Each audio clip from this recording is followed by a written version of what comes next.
नमस्कार मित्रांनो, बघा आता औषध काढून चालू आहे. मग औषध काढल्यानंतर टाकीत टाकायचे.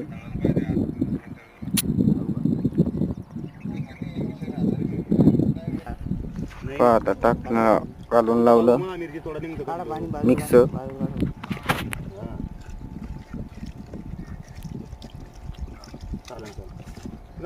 मिक्स झाल्याच्या नंतर पाणी काढा बाजूला नंतर भरून आलो अन्नावरची प्लॉट मध्ये साईड गेले